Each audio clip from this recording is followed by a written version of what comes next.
हाँ जी नासिर,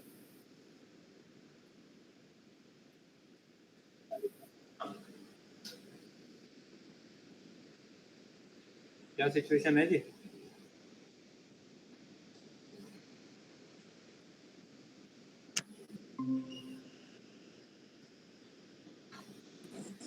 अस्सलाम वालेकुम सर। वालेकुम अस्सलाम। हाँ जी, कुछ डाउट्स पे बात हो रही थी। परसों परसों कनेक्ट हुए थे ना हम लोग रात में। जी सर। बताइए क्या स्टेज है, क्या हुआ है, क्या नहीं हुआ है?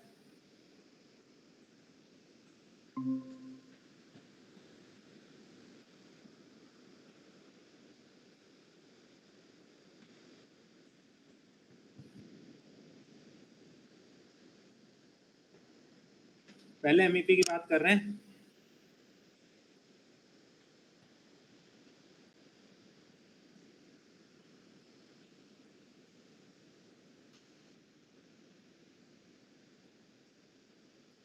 क्या हुआ भाई, आवाज आनी बंद हो गई क्या? जी सर आ रहा है। ओके, बताइए कुछ आगे बढ़ना है डायरेक्ट या कुछ पूछना है आपको? नहीं सर आगे बढ़ना है।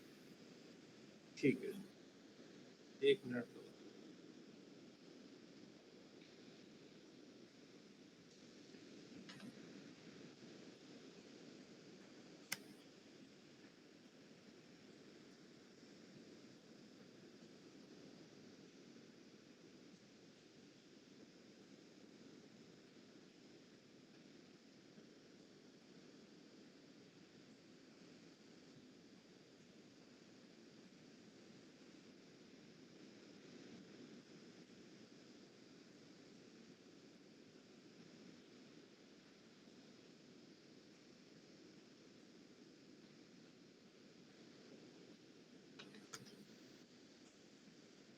हमने क्या किया था जी लास्ट लेक्चर एमईपी में, कुछ याद है? मैंने तो इलेक्ट्रिकल किया था। ओके,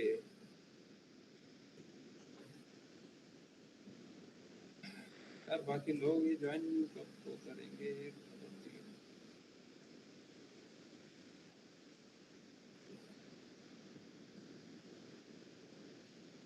कास्ट स्ट्रक्चर तो यहाँ पड़ा है ये जो हमने किया था। और जी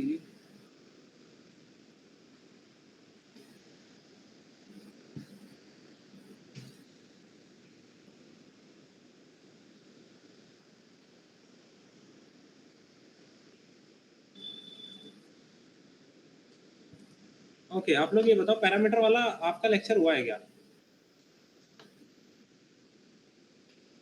है पैरामीटर वाला नहीं है। नासिर,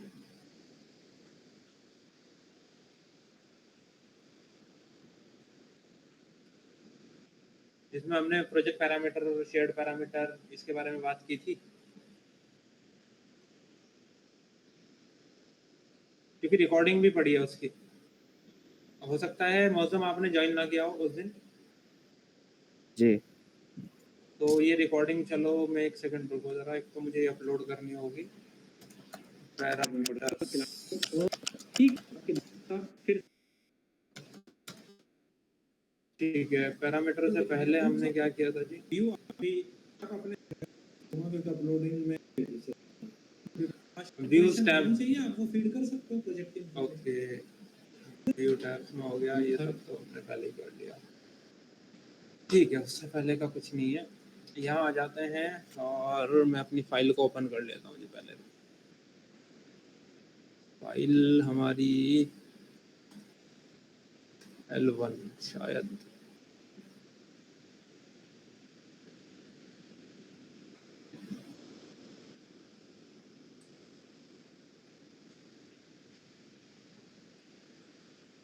लिमिट का वर्जन चेंज हो गया एक्चुअली। ये अब 2 मिनट देना बस, ये अपग्रेड होने पर।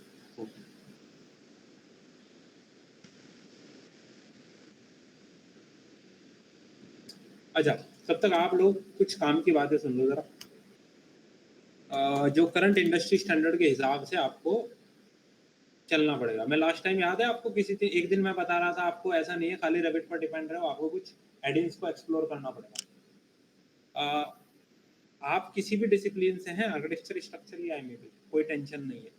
आपको एक एडिन है जो एक्सप्लोर करना चाहिए, दैट इज डाइरूट्स। बहुत ज़रूरी है, इंडस्ट्री में बहुत यूज़ हो रहा है। मैंने जहाँ पे ज्वाइन किया हम लोग वहाँ भी डाइरूट्स पे काम कर रहे हैं।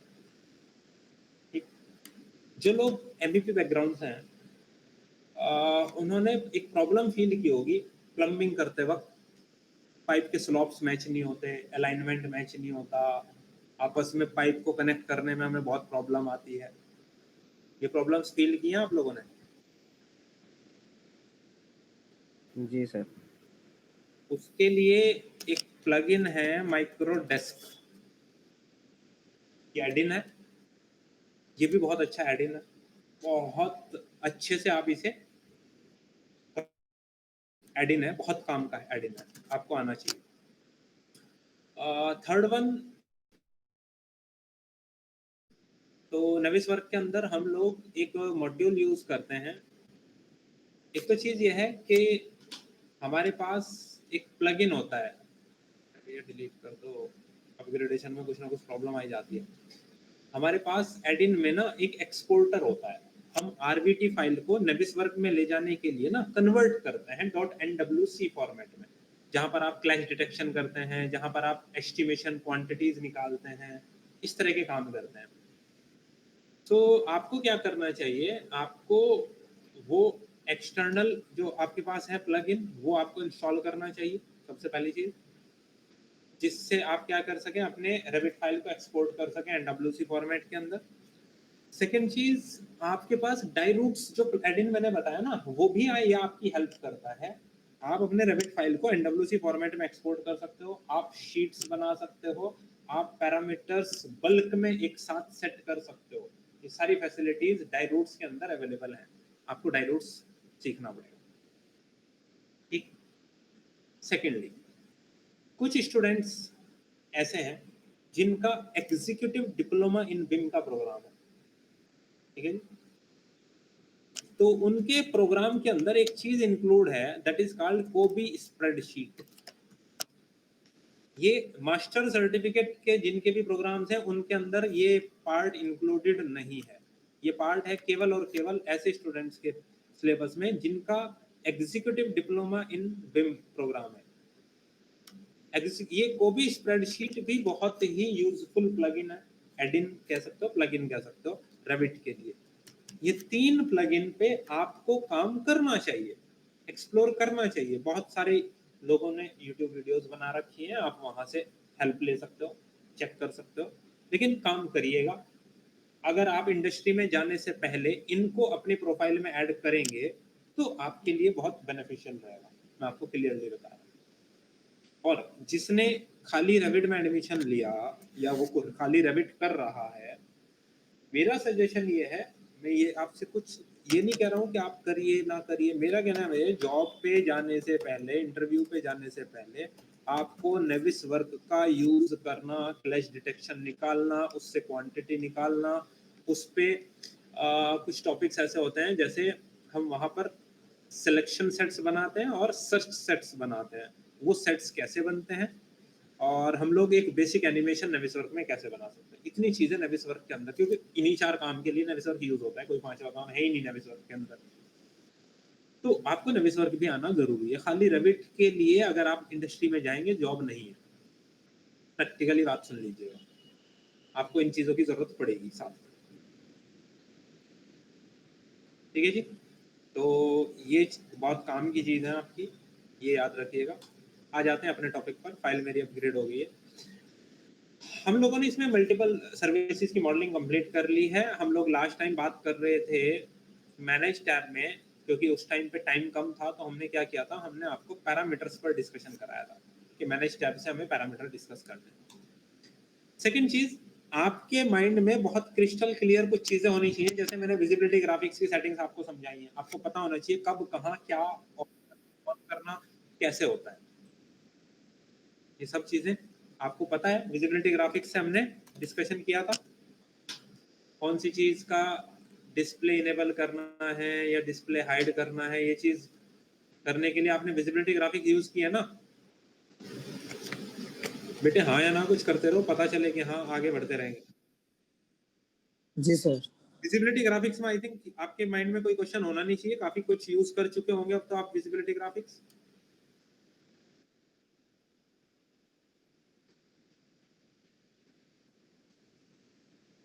रेविट लिंक पे जाके क्या नहीं हो रहा है जी? हाँ हाँ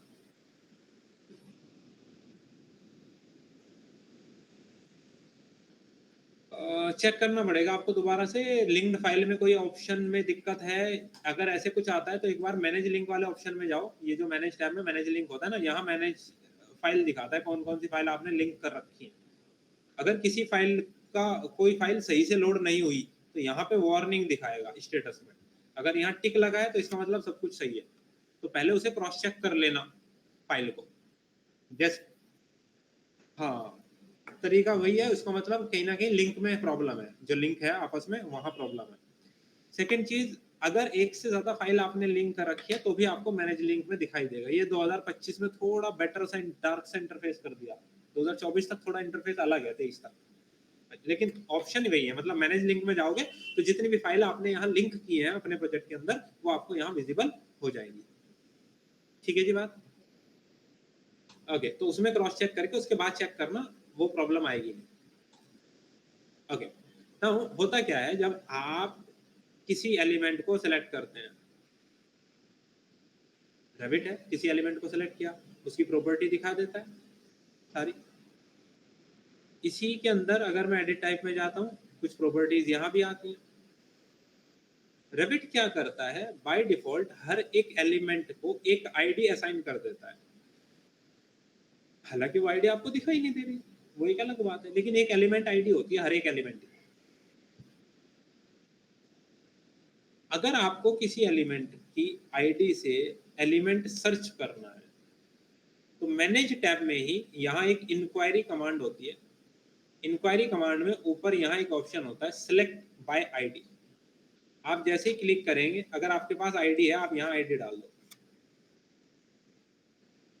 आप एलिमेंट को सर्च कर पाएंगे। एक से ज्यादा आईडी है तो डमी दिखा रहा हूँ क्योंकि मुझे एक्सपोर्ट करना पड़ेगा, नेविसवर्क में ले जाना पड़ेगा, वहां से क्लैश डिटेक्शन करके यहाँ लाऊंगा तब जाके। तो जो जो बंदे नेविसवर्क करेंगे तब हम इस सर्च को यूज करेंगे। उस मान लो क्लैश आ गई, कहीं डक्ट और आपका कंडक्ट टकरा रहा है, या कंडक्ट और केबल ट्रे और डक्ट आपस में टकरा रही है, तो यानी कि क्लैश हो रहा है, तो उसको रिजॉल्व करना है। तो हमें रेविट में आके उस चीज को ढूंढना भी पड़ेगा ना, कौन सी डक्ट थी, कौन सा आपका केबल ट्रे था, तो उसको हम आईडी से सर्च कर सकते हैं। फॉर एग्जाम्पल कुछ आईडी है एक एलिमेंट की, लेकिन मुझे साथ में दूसरा एलिमेंट भी चाहिए जिसके साथ क्लैश कर रहा था, तो मैं यहाँ क्या करूंगा, सेमीकोलन लगाऊंगा, डॉट और नीचे कॉमा, इसे सेमीकोलन बोलते हैं। दूसरे एलिमेंट की आईडी डाल देंगे, जैसे ही शो पर क्लिक करेंगे आप दोनों एलिमेंट आपको दिखाई दे जाएंगे। अभी फिलहाल एलिमेंट आईडी वैलिड नहीं है, मैंने रैंडम डाला है। इस तरीके से आप ये सर्च इंजन यूज कर सकते हैं, सिलेक्ट एलिमेंट्स बाय आईडी, यानी कि आईडी डालकर भी आप किसी एलिमेंट को क्या कर सकते हैं, सिलेक्ट कर सकते हैं। क्लियर है? ओके जी, मैनेज टैब में जब आप किसी लिंक को सिलेक्ट करते हैं, ऊपर की तरफ एक ऑप्शन होता है बाइंड लिंक। अब ये जो लिंक्ड मॉडल है, आप इसको कन्वर्ट करके इसी प्रोजेक्ट के अंदर इंक्लूड कर देंगे प्रैक्टिकल। एग्जांपल देता हूं,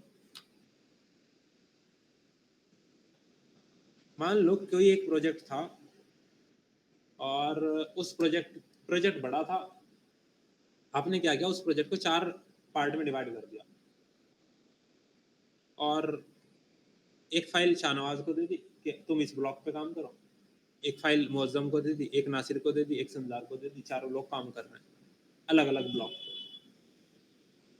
अब एक ने ब्लॉक ए बनाया, एक ने ब्लॉक बी बनाया, एक ने ब्लॉक सी बनाया, एक ने ब्लॉक डी बनाया। अब चारों ब्लॉक मिलेंगे तभी तो पूरा प्रोजेक्ट कंप्लीट होगा। तो हमने क्या किया, किसी भी एक फाइल को खोला, दूसरे से फाइल ली, ब्लॉक ए मान लो खोल लिया अपने पास, ब्लॉक बी सी डी इनकी फाइल ले ली, और लिंक ब्लॉक बी फाइल आ गई, लिंक ब्लॉक सी वो भी फाइल लिंक हो गई, लिंक हो जाएंगी ना, जैसे स्ट्रक्चर आर्किटेक्चर लिंक किया था एमईपी काम करने के लिए, इसी तरह फाइल तो लिंक हो जाएंगी ना रेविट की। हमें पता है इंसर्ट टैब में लिंक रेविट होता है, हम वहां जाकर के क्या कर सकते हैं, फाइल लिंक कर सकते हैं, एक आरबीटी फाइल दूसरे आरबीटी में लिंक हो जाती है। लिंक होने के बाद उस ब्लॉक को सेलेक्ट करो और उसको बाइंड कर दो।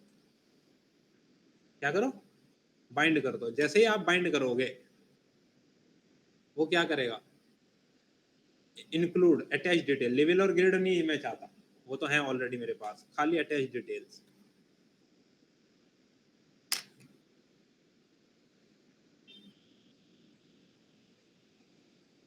इसे कहते हैं बाइंड करना। बाइंड करने से क्या होगा, वो जो लिंक फाइल्स थी इसने उसकी एक कॉपी मेरे इसी प्रोजेक्ट के अंदर इंक्लूड कर दी एज ए होल ग्रुप, तो सारे प्रोजेक्ट एक पूरा प्रोजेक्ट एक ही जगह आ जाएगा। तो मुझे सारी फाइल लिंक करके उनको क्या करना पड़ेगा, बाइंड करना पड़ेगा अपने करंट प्रोजेक्ट। जो लिंक था वो डिलीट हो जाए तो कोई फर्क नहीं। एग्जैक्टली, फिर बाद में लिंक हट भी जाए कोई फर्क ही नहीं पड़ता, क्योंकि लिंक पर डिपेंडेंसी खत्म हो गई, आपने बाइंड कर दिया।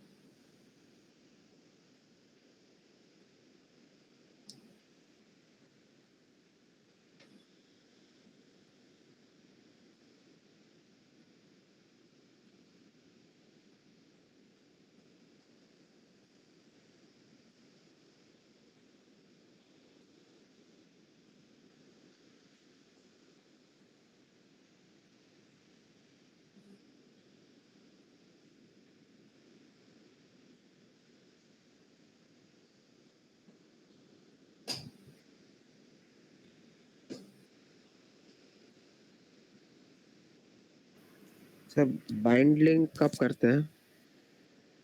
बाइंड लिंक मैंने बताया तो अभी, अगर 4 बंदों ने अलग अलग काम किया है, आपको वो सारा काम एक ही जगह चाहिए तो आप करते हैं।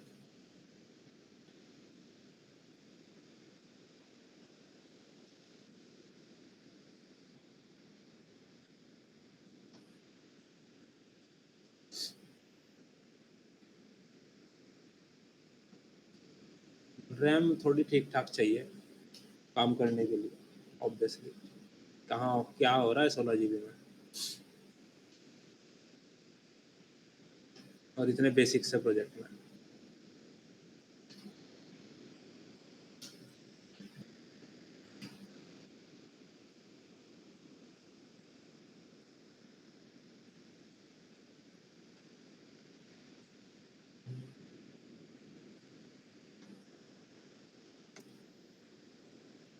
देखो अभी मैं जिस सिस्टम पे काम कर रहा हूँ, storage graphic card 8 GB, RAM 48 GB और 12th जनरेशन i7।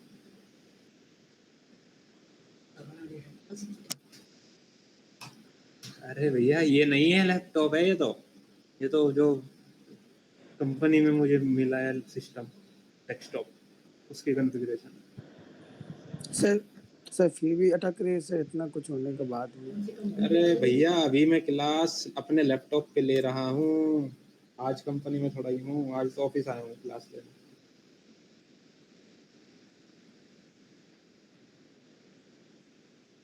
इसीलिए तो पूछा था, कोई ऑफलाइन आना चाहेगा तो आ जाएगा सेंटर, अगर मुझे पता होगा सारे ही ऑनलाइन लोगे तो मैं घर से ही ना ले लेता क्लास।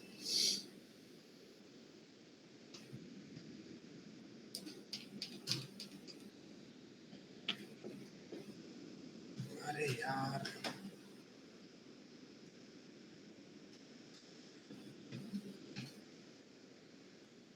गलती ही कर दी बाइंड करा।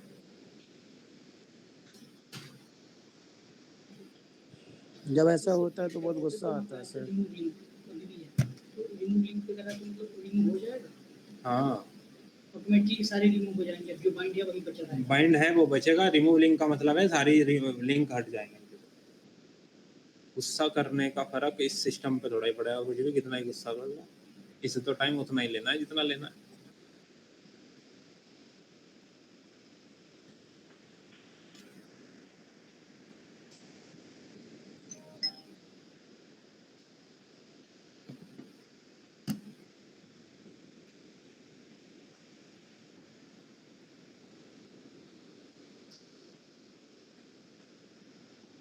अल्हम्दुलिल्लाह।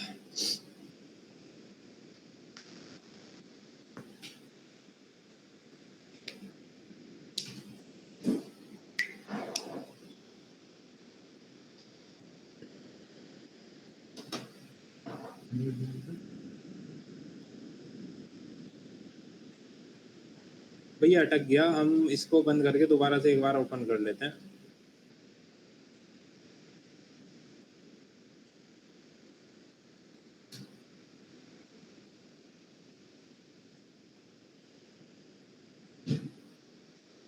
बाइंड लिंक का मेन कंसेप्ट ये है, जो लिंक्ड फाइल है उसका एक कॉपी हमारे इसी प्रोजेक्ट में इंक्लूड हो जाएगा एज ए ग्रुप। तो भी रहेगा पुराना वाला भी। पुराना कौन सा? जैसे कि ये है तो इसका एक अलग से बाइंडिंग। अरे भाई इसमें आर्किटेक्चर मॉडल लिंक किया था ना आपने, तो अभी अगर मैं अब आर्किटेक्चर मॉडल हटा दूं पीछे से कहीं से जहां से लिंक रखा है, तो क्या इसमें दिखेगा? मिस हो जाएगा ना।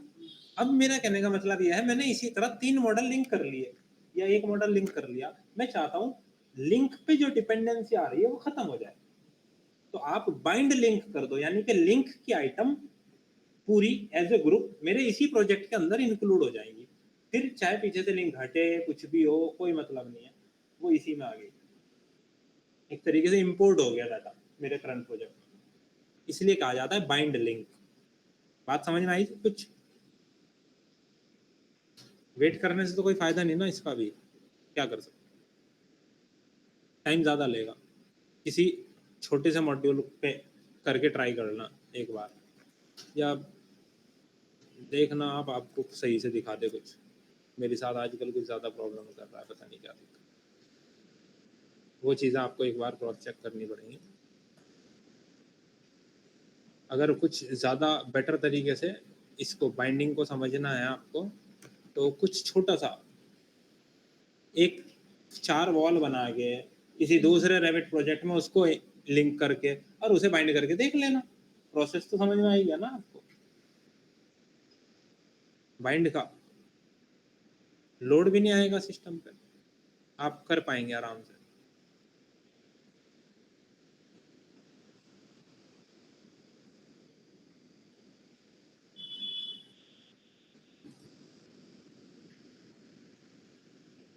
चलो जी, आपका काम आसान थोड़ा सा कर दें, हम ही कर देते हैं, वरना माइंड में क्वेश्चन ही रहेगा सर वो बाइंड नहीं आया समझ में। लेवल 1 से लेवल 2 मैंने 4 वॉल बनाई, सेव एज प्रोजेक्ट,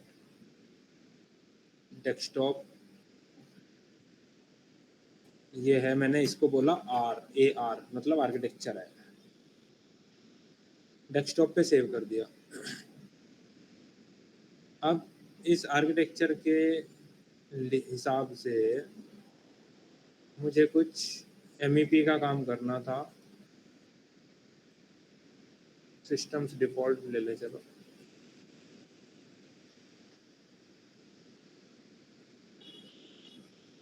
अब इसमें हम क्या करते हैं, सबसे पहले इंसर्ट लिंक रेविट, सबसे पहले आर्किटेक्चर फाइल लिंक करते हो ना आप लिंकिंग तो कर ही सकते हो ना कहीं भी।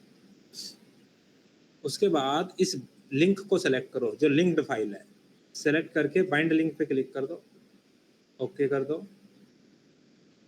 ओके, ये हो गया जी। उसके बाद मुझे लिंक नहीं चाहिए। अब ये क्या हुआ, 3D में जाओ, ये आपके करंट प्रोजेक्ट में आ गई। अब आप ये ना कहना कि सिलेक्ट क्यों नहीं हो रही, डिसिप्लिन तो आर्किटेक्चर ही है ना। लेकिन अगर मैं यहाँ से डिसिप्लिन को कोऑर्डिनेशन में कर दूं, सिलेक्ट भी हो जाएगा और दिखेगा भी बहुत पूरा एज ए ग्रुप है ना, जैसे आपको बताया था ना ग्रुप बनाना, तो वो लिंक्ड मॉडल एक ग्रुप में कन्वर्ट होके मेरे करंट प्रोजेक्ट में ऐड हो जाएंगे।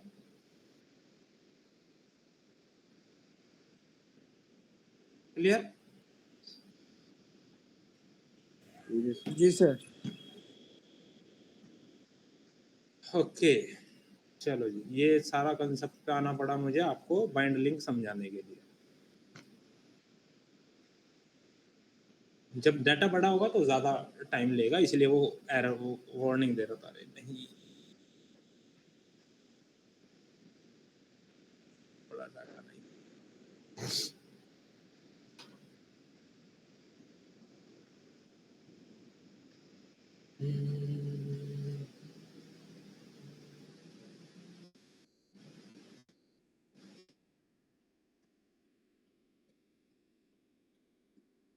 वो अपने उसी मॉडल पे आ जाओ जिस पे हम काम कर रहे थे।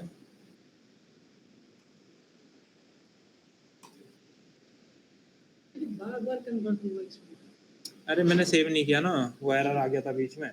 अगर आप सेव नहीं करेंगे तो हर बार अपग्रेड होगा मॉडल, यही प्रॉब्लम है रेविट में। सेव कर देंगे तो उसी लिंक को, लेकिन प्रॉब्लम आएगी, अभी भी प्रॉब्लम आएगी।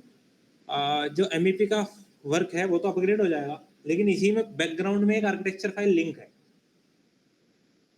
जब मैं सेव करूंगा तो MEP वाली तो सेव हो जाएगी 2025 में, लेकिन आर्किटेक्चर जो लिंक्ड मॉडल है वो तो 24 ही रहेगा। जब भी ओपन करोगे वो लिंक को हर बार अपग्रेड करेगा।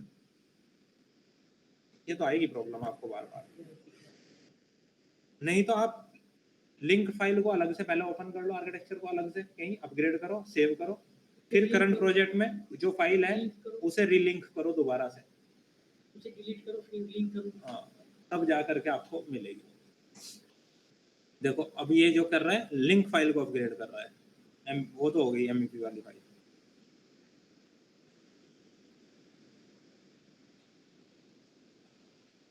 ठीक है, अब इसमें आप अगर मैनेज में जाओगे ना, मैनेज टैब, मैनेज लिंक, तो आपको पता चलेगा कि हाँ यार ये फाइल है, ये लोकेशन है फाइल की जहाँ से आप फाइल ले रहे हो, ये पड़ा।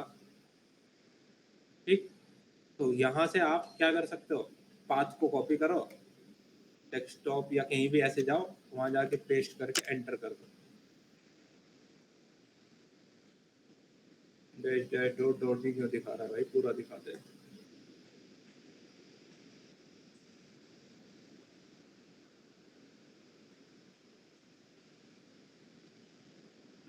कुछ प्रॉब्लम है उसमें भी, देखना पड़ेगा आपको।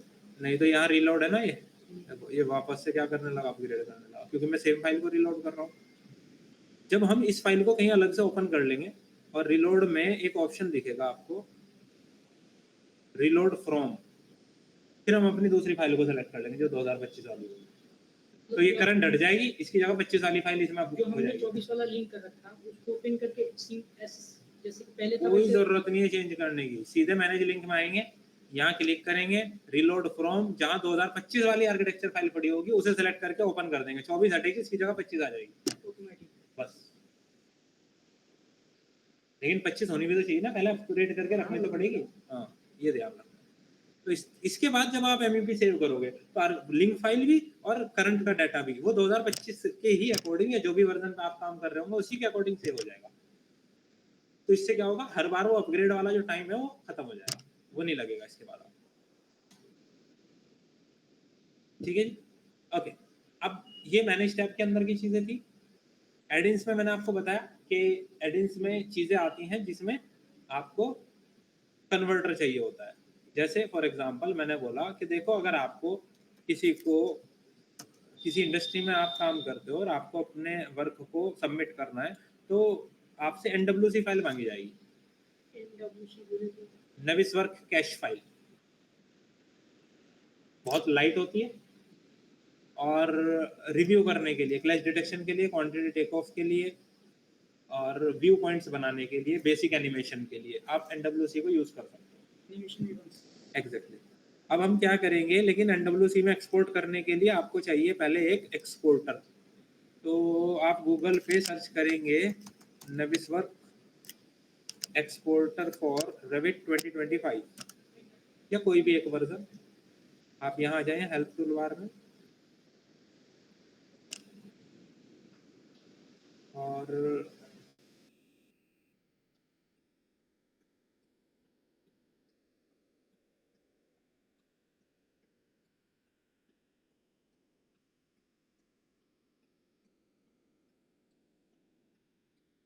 यहाँ पे वालेकुम अस्सलाम बेटे, किस टाइम बुलाया था?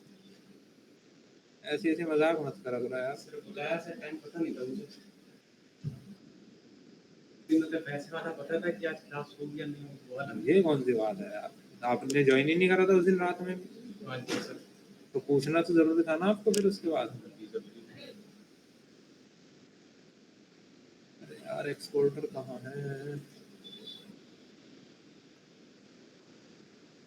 बिल 360 तो ये भी काम करता है ना। क्या बेटा?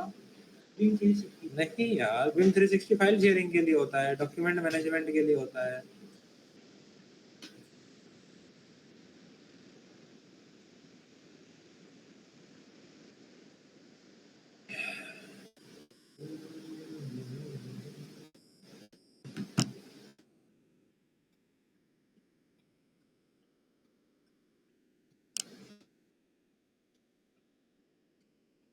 अरे क्या बता रहे अब तो कुछ भी नहीं समझ में आया।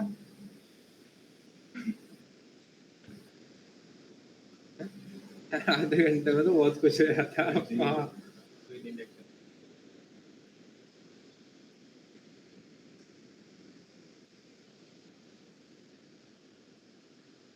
चलो खैर, मैं यूआरएल ढूंढ के उसका आपको भेज दूंगा, ठीक है? या एक सेकंड रुको आप, मेरे पास टीम्स कहाँ है?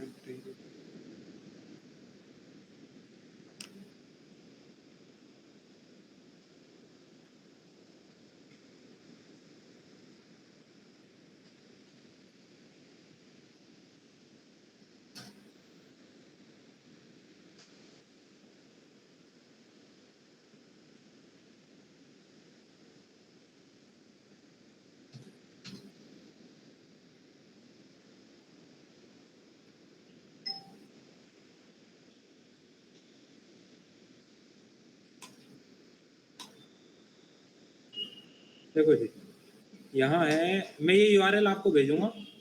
इस यूआरएल में दो ये टैब है, एक नेविसवर्क फ्रीडम लिखा है एक जगह लिखा है नेविसवर्क एनडब्ल्यूसी एक्सपोर्ट यूटिलिटी। तो हमें ये वाला चाहिए, ये है एडिन। अब आपके पास जो भी रेविट का वर्जन है, देखो आप उसी के हिसाब से उसी वर्जन का नेविसवर्क एक्सपोर्टर डाउनलोड करोगे। जिसके पास 23 है वो 23 वाला, जिसके पास 25 है वो 25 वाला, 24 है तो 24 वाला। अब हम 25 यूज कर रहे हैं, तो मैंने ये 25 वाला एक्सपोर्टर को उठाया और इसे डाउनलोड कर दिया, ठीक है? इसे डाउनलोड होने दो, इंस्टॉल होने दो, बाद में फिर इसके बारे में एक्सपोर्ट करके मैं दिखा दूंगा कैसे करते हैं। उससे पहले हाँ जी, कुछ पूछना चाह रहा है कोई?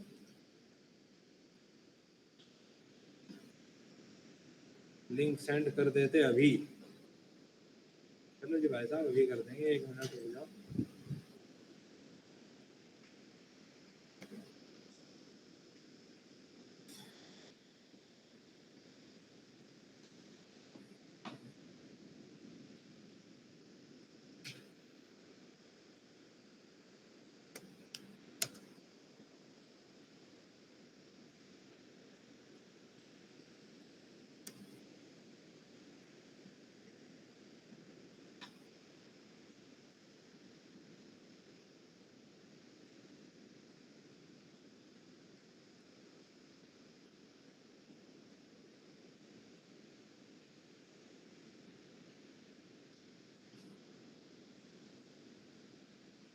देखो जी, वो फाइल हो गई है डाउनलोड। अब हम चलते हैं, ये फाइल है, अब इस फाइल को करते हैं जी इंस्टॉल। ये भी कह सकता है कि ऑटोडेस्क के प्रोडक्ट को पहले बंद कर दो।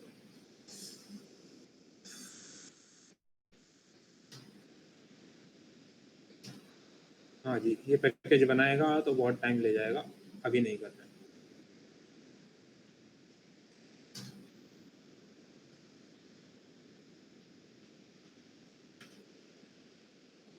ठीक है जी, तो हमें चाहिए यहाँ ये लिंक, ये रहा जी यूआरएल। इसे डाउनलोड कर लेना, इंस्टॉल कर लेना। जब आप डाउनलोड और इंस्टॉल कर लोगे, अब बात सुनो, एडिन में आओगे, एडिन में यहाँ एक आइकन ऐड हो जाएगा, क्लिक करना, नेविसवर्क ऑफ 2024 एक आएगा, नेविसवर्क एक्सपोर्ट करके कुछ लिखा होगा 2024, तो उसमें से पहले वाला ऑप्शन चूज करना है। 2 ऑप्शन आएंगे, नहीं तो सीधा फाइल में जाना, एक्सपोर्ट में जाना, यही एक एनडब्ल्यूसी का आइकन ऐड हो जाएगा एक्सपोर्ट में। जैसा आ रहा है ना, एफपीएक्स का फॉर्मेट आ रहा है, डीडब्ल्यूएफ का आ रहा है, इसी तरह एनडब्ल्यूसी भी यहाँ आ जाएगा। तो बस एनडब्ल्यूसी पे क्लिक कर देना, तो एनडब्ल्यूसी फाइल फॉर्मेट में आप अपनी .rbt फाइल को एक्सपोर्ट कर पाएंगे। क्लियर है जी बात? बाकी एक बार करके दिखा देंगे कल। ओके, अब आ जाओ अपने last tab, that is view tab. ठीक है, व्यू टैब में आप किसी भी फ्लोर प्लान को देख रहे हो या कोई भी ceiling plan, basically view tab में क्या है, आपने देखा कि 3D कैसे बनता है, आपने देखा सेक्शन कैसे क्रिएट होता है, आपने देखा कॉल आउट कैसे बनता है, नहीं देखा तो दोबारा से कॉल आउट्स पे बात कर लेते हैं, कॉल आउट से शुरू कर लेते हैं।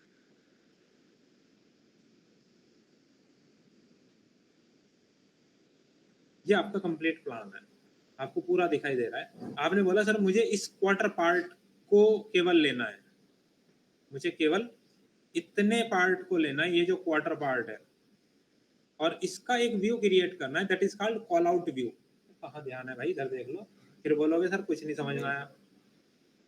कॉल आउट व्यू का मतलब किसी एक पार्ट के व्यू को क्रिएट करना। आपने ऑटोकैड में बहुत सारे सेक्शंस बनाए होंगे, तब चीज क्रिएट की होंगी डिटेलिंग पर्पस के लिए, उसी तरह यहाँ एक कॉल आउट व्यू आता है, उसमें एक ऑप्शन है रेक्टेंगुलर कॉल आउट बनाना। आपने बोला पहला corner,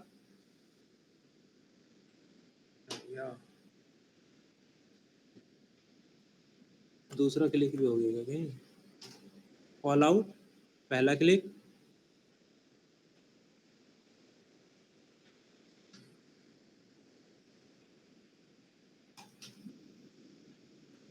none of the created element. Okay, visibility graphics में जाओ जी, कॉल आउट एनोटेशन की कैटेगरी में आना चाहिए, कॉल आउट तो इनेबल्ड है।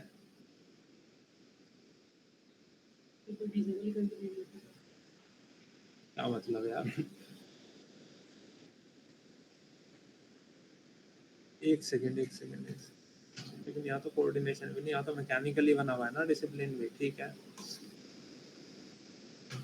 यहाँ आ गया भाई, कुछ ना कुछ गड़बड़ थी, प्लम्बिंग में क्यों गया। वन मैकेनिकल कॉल आउट, ये देख रहे हो, उतने पार्ट का कॉल आउट बन गया ना, तो वहाँ पे क्यों नहीं दिखाई देता, वहाँ पे दिखाई देना चाहिए ना। ठीक है। Show in parent view only, parent view,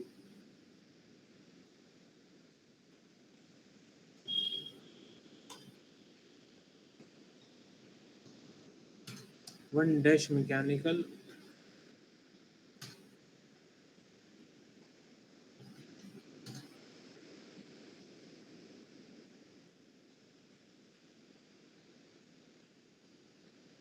view template plumbing plan, तो क्यों लगा भाई इसमें।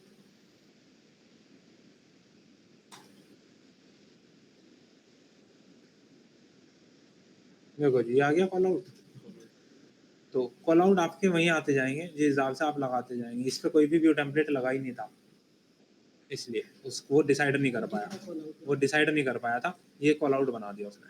मतलब कोई भी एक स्पेसिफिक पार्ट को बहुत अच्छी डिटेल में दिखाने के लिए आप एक कॉल आउट व्यू बना सकते हो। अब ये तो रेक्टेंगुलर बनाया, केवल दो अपोजिट कॉर्नर सेलेक्ट किया, आपने बन गया। अब मैं क्या करूं, मैं उससे पहले यहाँ मैकेनिकल टेम्पलेट को अप्लाई कर दूं, नहीं तो हम बार बार फिर उसको क्या करेंगे जी, ढूंढते रहेंगे।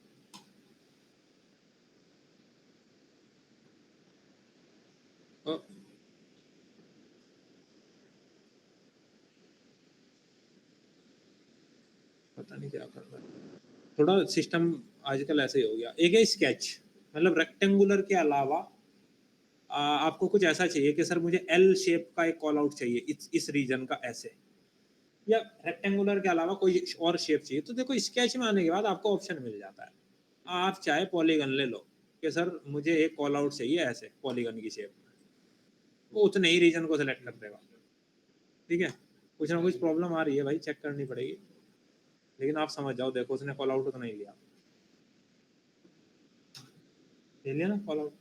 तो बेसिकली कॉल आउट क्रिएट करना, कॉल आउट इस पर्पस के लिए क्रिएट किया जाता है। बाकी आपने plan view, ceiling plan, floor plan, ये सारे बनाए स्टार्टिंग में ही जब टेम्पलेट बनाना सीखा था। उसके बाद मैंने आपको बताया था कि एलिवेशन कैसे बनाए जाते हैं अगर डिलीट हो जाए तो। अगर डिलीट ना भी हो आपको फिर भी बनाना है, आप एक नया एलिवेशन भी बना सकते हो कि सर मुझे यहाँ से बनाना है एक साउथ ईस्ट एलिवेशन, इसको मैं नाम दूंगा। इसको सेलेक्ट किया, इसकी लिमिट मैंने डिफाइन कर दी पहले तो। लिमिट डिफाइन करने के बाद इसको सेलेक्ट किया और मैंने बोला सर ये तो है ही इस एंगल में, प्लेस यहाँ से मुझे ऐसे चाहिए 45 डिग्री में, ऐसे एक एलिवेशन क्रिएट किया। साउथ ईस्ट एलिवेशन मैं इसको चाहता हूँ, लेकिन पहले तो ये भी डिफाइन करना पड़ेगा ना ये है कौन सा एलिवेशन। अगर मैं इस एलिवेशन पे क्लिक करूं, अभी एलिवेशन ढूंढो जरा, बना कहाँ होगा पहले तो।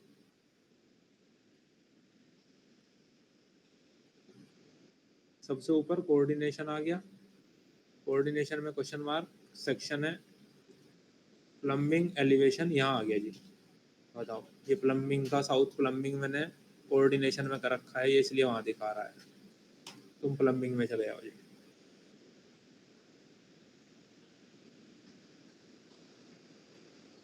अब और क्या बचा जी? इलेक्ट्रिकल में भी बचा कुछ, यहाँ भी सेक्शन है सारे आई एंड सी में। लेकिन जो मैंने एलिवेशन बनाया, 4 यहाँ है, चारों यहाँ भी कुछ क्वेश्चन मार्क में है जी। यहाँ आया जी एलिवेशन, ये पड़ा एलिवेशन 1A। क्या नाम दिया इसने इसको? 1A। हमने बोला सर ये एलिवेशन मेरा कोऑर्डिनेशन में रहेगा किसी डिसिप्लिन में, क्योंकि चारों बाकी डिसिप्लिन में तो है ही। मैंने ये एलिवेशन क्रिएट किया कोऑर्डिनेशन के लिए। अब मैं इसको राइट क्लिक करके रीनेम कर सकता हूँ कि this is my south east elevation, तो है कैटेगरी साउथ ईस्ट एलिवेशन मेरा नया क्रिएट हो गया। तो मैं एलिवेशन भी क्रिएट कर सकता हूँ, और जब मैं एलिवेशन पे जाऊंगा तो वहां मेरी वही प्रॉपर्टी अप्लाई होंगी कोऑर्डिनेशन वाली। अगर मैं crop view, crop region, visible भी हटा दूं तो ये पूरा व्यू दिखाएगा मुझे। देखो अब ये रैंडम एंगल पे दिखा रहा है मुझे 45 डिग्री। समझ आएगा? सर्विसेज भी दिख रही है क्योंकि कोऑर्डिनेशन है, सब कुछ दिखेगा। Architecture, structure, MEP complete, coordination का फायदा ही है। तो हम मैन्युअली क्या कर सकते हैं जी? एलिवेशन क्रिएट कर सकते हैं। उसके बाद वापस आ जाते हैं जी ड्राफ्टिंग व्यू। आपको याद होगा कुछ टाइम पहले ही अभी डिस्कशन कर रहे थे हम लोग आर्किटेक्चर में, जब हमने ड्राफ्टिंग व्यू बनाना सीखा था। ड्राफ्टिंग व्यू के बारे में मैंने आपसे बोला था कि कोई भी 2D डिटेलिंग का काम जो हमारे 3D मॉडल से एसोसिएट ना हो, ऐसी डिटेल जो आपने मॉडल में डिफाइन नहीं की लेकिन आप उसको ऐड करना चाहते हो अपने प्रोजेक्ट में, तो आप ड्राफ्टिंग व्यू के अंदर ऐड कर सकते हो। तो ड्राफ्टिंग व्यू में आप आगे, एक ड्राफ्टिंग व्यू बन गया। आप चाहो तो प्रोजेक्ट ब्राउजर में जाके देख लो, नीचे की तरफ ऐड हो गया होगा कहीं पर ड्राफ्टिंग व्यू। ये कोऑर्डिनेशन में ही आया है क्या? हाँ कोऑर्डिनेशन में आया है, तो सबसे ऊपर ही दिख रहा होगा कोऑर्डिनेशन में। ये रही ड्राफ्टिंग व्यू। आप इसको रीनेम करना चाहो रीनेम कर लो। ठीक, फॉर एग्जांपल आप यहाँ दिखाना चाहते हो एयर टर्मिनल डिटेल्स। अब आपकी एयर टर्मिनल की डिटेल्स की कोई कैड फाइल आपने कंसल्टेंट से ली होगी जो प्रोजेक्ट में आप यूज कर रहे होंगे एयर टर्मिनल। आप सीधे जाएंगे इंसर्ट इंपोर्ट कैड, उस कैड फाइल को इंपोर्ट करके यहाँ लगा देंगे, ड्राफ्टिंग व्यू तैयार, बात खत्म। बनाना नहीं है, बनाना है तो ऑटोकैड पे बनाओ ड्राफ्टिंग व्यू। ड्राफ्टिंग मतलब 2D व्यू। 2D स्केच के लिए रेविट पे बना सकते हो आप, लेकिन आपको बहुत अजीब लगेगा। एनोटेट में जाओ, ये रे सारे टूल, डिटेल लाइन में जाके, और टाइम लगेगा बनाने में। तो डिटेल, इसका नाम जो दिया ड्राफ्टिंग व्यू, ताकि आपके माइंड में क्लियर हो जाए कि कोई भी एक 2D ड्राफ्टिंग आप यहाँ कर रहे हो जिसका 3D मॉडल से कोई एसोसिएशन नहीं है। यहाँ पे करेंगे 3D मॉडल में कोई चेंजिंग वगैरह कुछ नहीं दिखेगा, कोई मतलब नहीं है उसका। तो दिखेगा ऊपर। शीट तो अलग चीज हो गई, हम ड्राफ्टिंग व्यू की बात कर रहे हैं। नाम ही इसलिए ड्राफ्टिंग व्यू दिया गया। आपको क्रिस्टल क्लियर पता होना चाहिए कि हम 2D की बात कर रहे हैं। ठीक है, बाकी आपको बनाना है अगर स्केच से तो आप स्केच से भी बना सकते हैं, जैसी डिटेलिंग भी आप दिखाना चाहें।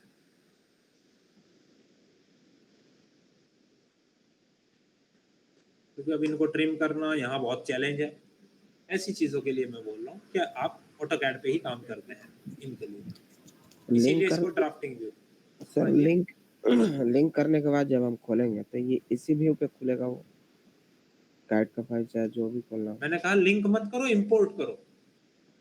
यहाँ इसी व्यू पे हैं आप। ड्राफ्टिंग व्यू पहले आपने बनाया, बनाने के बाद आप इंसर्ट में गए, इंपोर्ट में गए, तो जब ये एक्टिवेट है तो इसी व्यू पे तो आएगा ना वो कैड फाइल।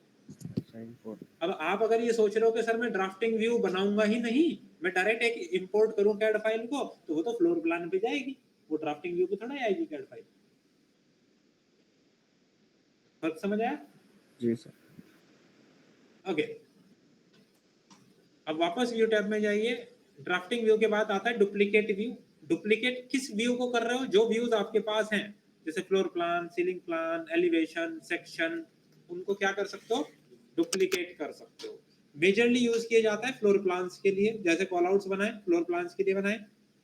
अब एग्जांपल के लिए आप लो, एक तो ऑप्शन ऊपर है ये, यहाँ क्लिक करूं मैं तो देखो 3 ऑप्शन है, duplicate view, duplicate with detailing and duplicate age dependent. 3 option है। अगर मैं किसी व्यू पर चला जाता हूं, मैं यहाँ आ गया जी, अगर मैं यहाँ पर आकर राइट क्लिक करूं, डुप्लीकेट व्यू में जाऊं तो देखो यहाँ भी 3 ऑप्शन है। बात एक ही है, यहाँ से यूज करो या ऊपर से यूज करो।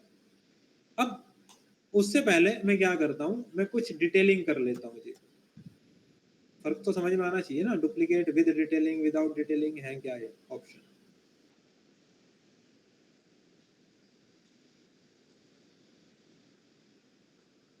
सर इस वीडियो की रिकॉर्डिंग मिल जाएगी ना? भाई साहब चला रखिए, रिकॉर्डिंग चल रही है, बेफिक्र रहो। Okay sir. लेकिन लेक्चर पे भी तो ध्यान दे लो, ऐसा ना करो। ओके जी, हमने एक फ्लोर प्लान बनाया, उसके अंदर डिटेलिंग भी है। मैंने डुप्लीकेट व्यू बनाया, तो कॉपी बनी, लेकिन उसमें क्या एनोटेशन आया, डिटेलिंग मतलब डायमेंशन, टेक्स्ट, टेबल, ये सारे क्या है, डिटेलिंग। 2D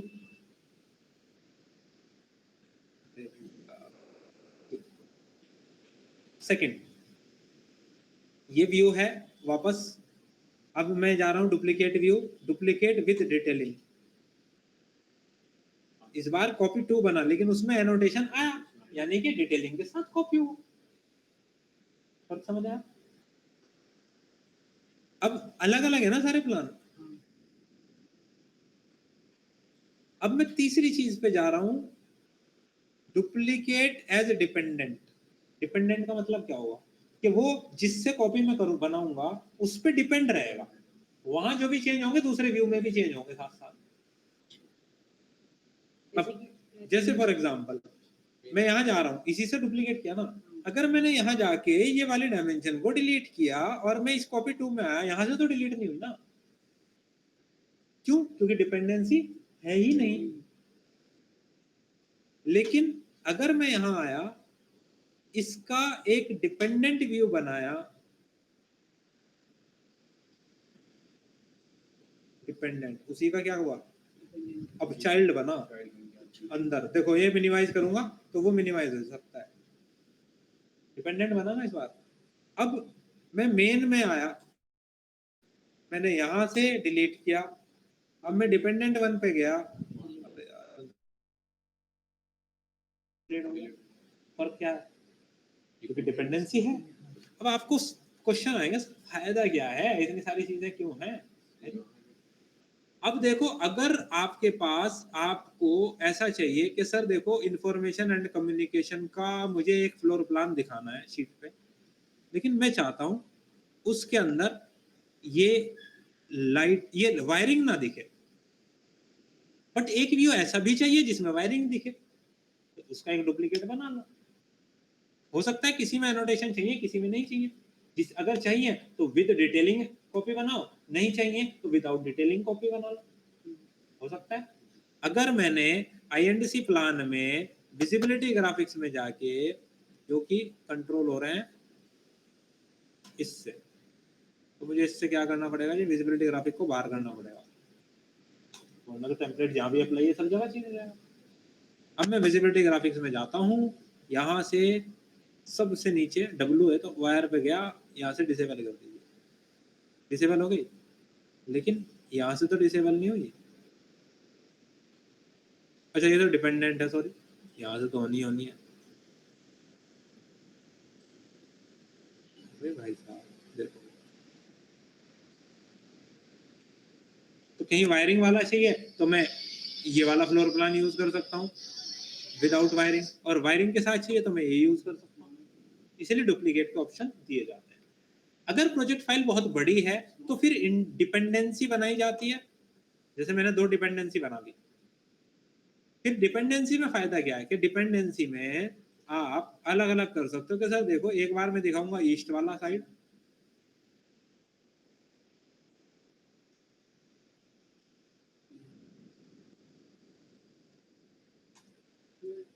एक बार मैं दिखाऊंगा वेस्ट वाला साइड।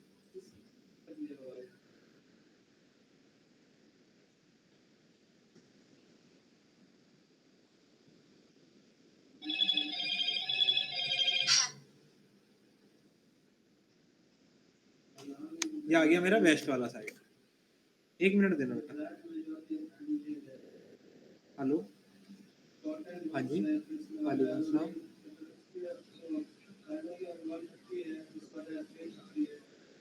नहीं, मैंने तो आपसे बोला था, आपका कोई रिस्पॉन्स नहीं मिला मुझे, बता दो टाइम। ईशाबाद कर लो, हाँ कोई दिक्कत नहीं, ईशाबाद ठीक है। और कल तो मॉर्निंग में कर लेना, लेकिन संडे में। अच्छा चलो फिर है, कोई बात नहीं,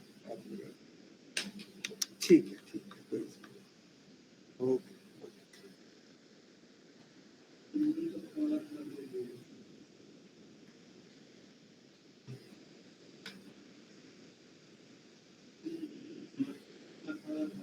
हाँ जी, आपको भी सही आ रहा ना समझ में जी। ओके, तो डिपेंडेंट व्यू से क्या हुआ, आपने एक मेन व्यू को मल्टीपल में क्रिएट कर दिया। और अगर आप चाहें तो सेलेक्ट करके F2 दबाएं और आप यहाँ भी नाम दे दें, sir this is east, this is west, इस तरीके से बना। तो भाई राइट क्लिक करके रिनेम पे जो क्लिक करते हैं वही वाला काम F2 से कर सकते हैं आप। लेकिन ये की कोई रेविट की थोड़ा ये है। देखो मैंने इस फोल्डर पे क्लिक किया, F2 दबाया, कर दो रिनेम।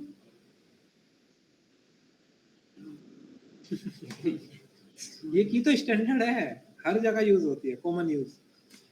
अब आप नहीं करते तो हम क्या कर सकते हैं। नहीं तो आप जैसे करते हो कि सर सिलेक्ट करा फोल्डर को, राइट क्लिक किया, रिनेम का ऑप्शन आया, आप ऐसे भी करो।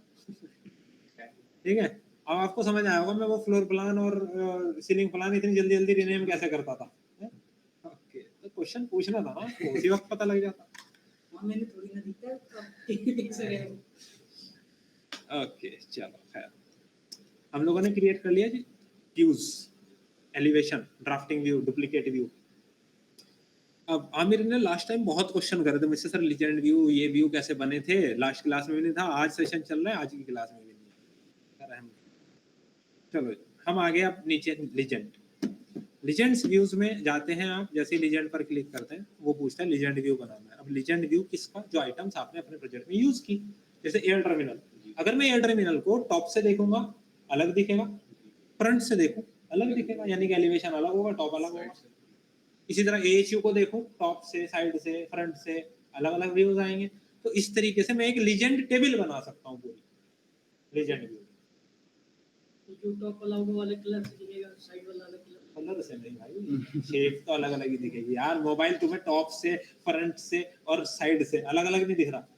फिर भूल गए हम, सर इंजीनियरिंग ड्राइंग नाम की चिड़िया थी, टॉप व्यू, फ्रंट व्यू और साइड व्यू बनाते थे। वही व्यू ये अपने आप बनाएगा, देखो कितना स्मार्ट है।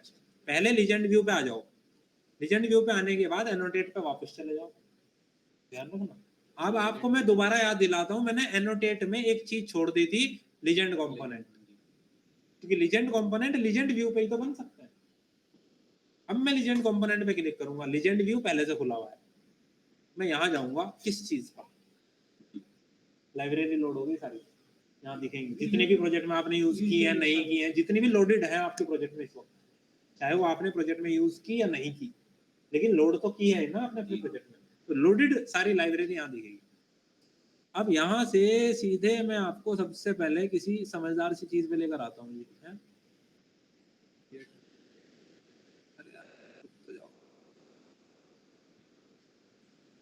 एक बॉल वॉल्व हमने यूज की थी सर पाइप में।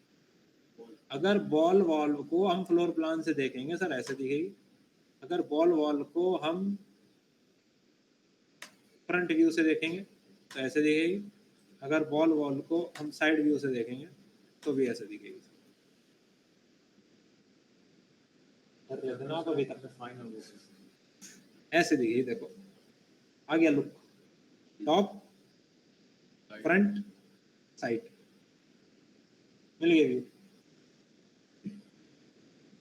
अब आप इसी तरह वापस जाओ, लीजेंड कंपोनेंट, हम चाहते हैं सर, हमने स्प्रिंकलर यूज किया था कहीं, मैं आइटम ऐसी ले रहा हूँ आपके सामने जानबूझ के, जो थोड़ा बेहतर तरीके से दिखाई दे आपको। स्प्रिंकलर का फ्लोर प्लान व्यू ये है सर, स्प्रिंकलर का फ्रंट व्यू ये है सर, और स्प्रिंकलर का साइड व्यू तो ऐसा ही दिखेगा, वैसे कुछ ज्यादा चेंज नहीं दिखेगा। देखो इसे लीजेंड व्यू कहते हैं। इसमें डिटेलिंग कर सकते हैं यहाँ पे।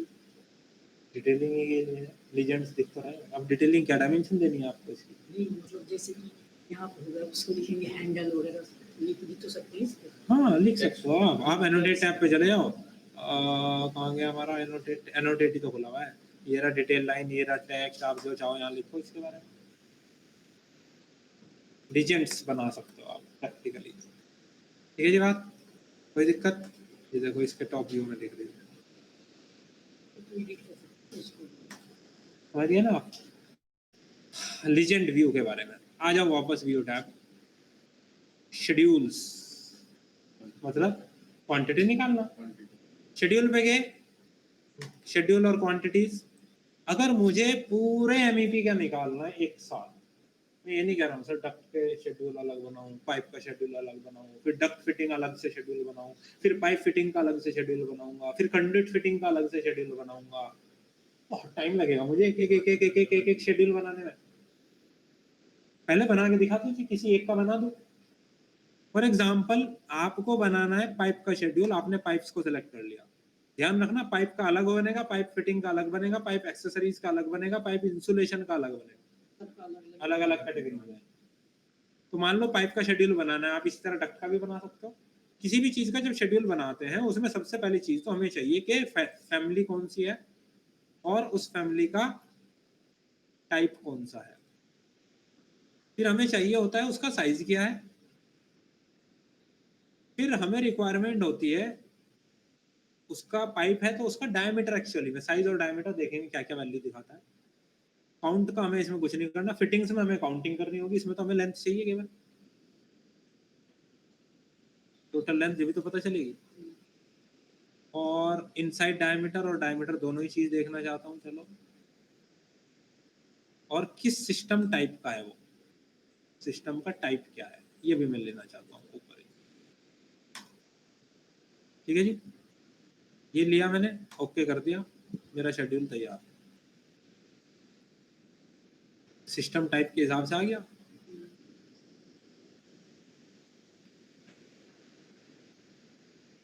आ गया ना जी, पाइप की डिटेल भी आ गई, किस टाइप की पाइप है, फैमिली कौन सी है, सिस्टम टाइप क्या है, साइज क्या है, डायमीटर क्या है, इनसाइड डायमीटर कितना है, लेंथ कितनी है, आगे ना सारी। अब मैंने बोला फील्ड में वापस जा रहा हूं, मैंने बोला इसको सॉर्टिंग एंड ग्रुपिंग करो, पहले तो सिस्टम टाइप के हिसाब से, पहले सिस्टम टाइप के हिसाब से फुटर में मुझे टोटल ऐड करना है, फिर एक ब्लैंक लाइन ऐड करनी है, सबसे नीचे ग्रैंड टोटल नहीं चाहिए क्योंकि सारी कैटेगरी अलग अलग है, मैं सबका ग्रैंड टोटल निकाल के करूंगा क्या, ऑर्डर तो मुझे अलग अलग ही करना पड़ेगा। सिस्टम के हिसाब से फिर दूसरा फिल्टर लगाया जाए साइज के हिसाब से।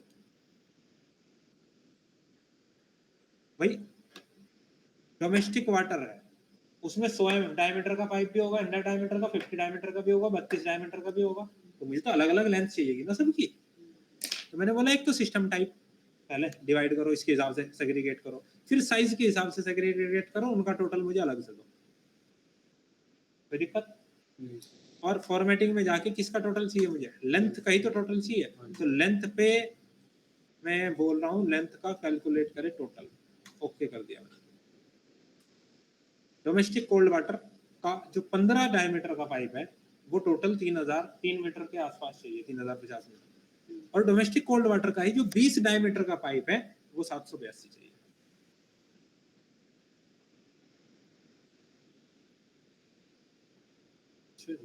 या कुछ गलती से पाइप टाइप रह गया, स्टैंडर्ड में चला गया वो, तो सिलेक्ट किया, 3D में गया, तो वहाँ भी तो ऑप्शन देना। अरे रुक तो जाओ, SA सेलेक्ट किया, यहाँ गया,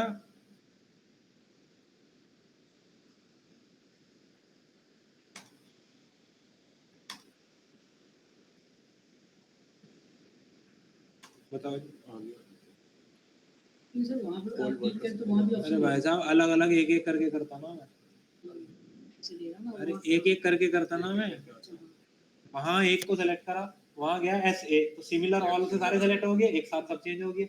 यहाँ मैं 4 बार स्टेप करता, ठीक है। फिर यहाँ पर 2 दे रहा है वो नीचे में। अरे एक सेकेंड, वो इन सबको टोटल कर रहा है, ग्रांड टोटल इसका। हाँ इन सबका टोटल कर रहा है, ठीक है। फिर हॉट वाटर सप्लाई 15 और 25 वाला, फिर फायर प्रोटेक्शन वेट 15 डायमीटर वाला, 40 डायमीटर वाला, 100 डायमीटर वाला, 150 डायमीटर वाला, फिर हाइड्रोनिक रिटर्न 50 वाला,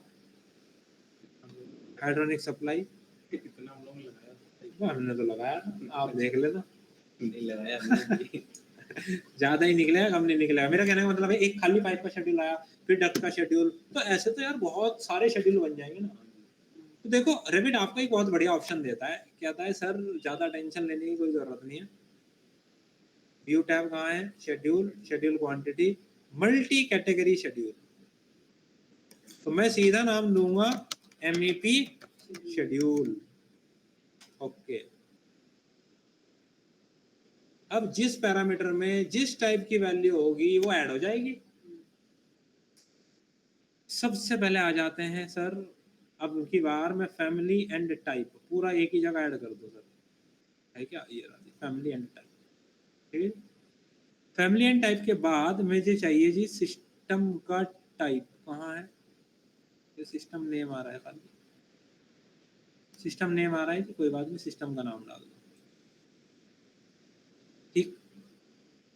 फिर मुझे चाहिए किस लेवल पे है लगा हुआ, फिर मैंने कुछ पैरामीटर भी बनाए थे लास्ट टाइम जो शेयर्ड पैरामीटर लिया था, लोकेशन आईडी, मैंने वो भी ऐड कर दी सर। आपको चेक करना पड़ेगा आपको क्या चाहिए। मुझे चाहिए काउंट, कहाँ गया जी, ये रहा, नहीं मल्टी कैटेगरी में लेंथ नहीं आएगी, लिखिए लेंथ साइज ये चीजें नहीं आएंगी, फिर आपको इंडिविजुअल टारगेट करना पड़ेगा। मैंने काउंट निकाला, उसी को ले सकते हैं, उसी को ले सकते हो, या जो शेयर्ड पैरामीटर से ऐड किया वो कर सकते हो।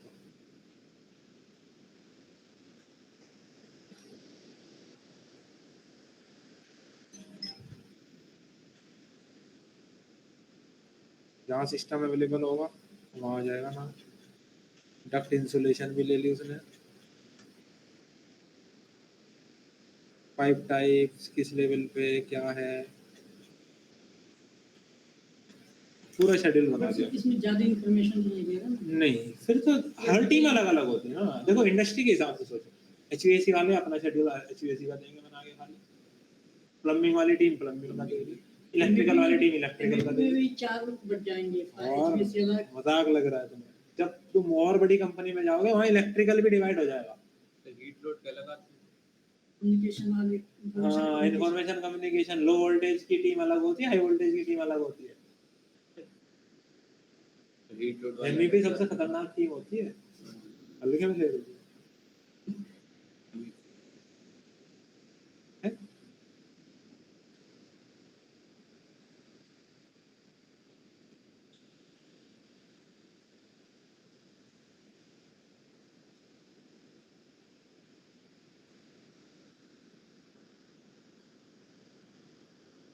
12 बंदे हैं मुझे जोड़ के, 10 10 के बाद उनकी रिपोर्टिंग मुझे, मेरी रिपोर्टिंग फिर जो MEP स्टूडियो हेड है, स्टूडियो का मैनेजर है, इस तरीके से MEP की बहुत बड़ी टीम होती है, ऐसे मत सोचो।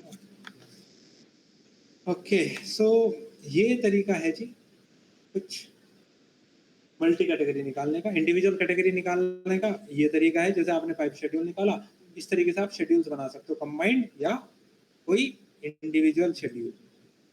कोई दिक्कत? इसके बाद आपके पास वापस आप आएंगे व्यू टैब में, तो यहाँ आपके पास एक ऑप्शन होता है शीट क्रिएट करने के लिए। आप शीट पे जाओ, कर दो भैया, ऐसे कोई दिक्कत नहीं।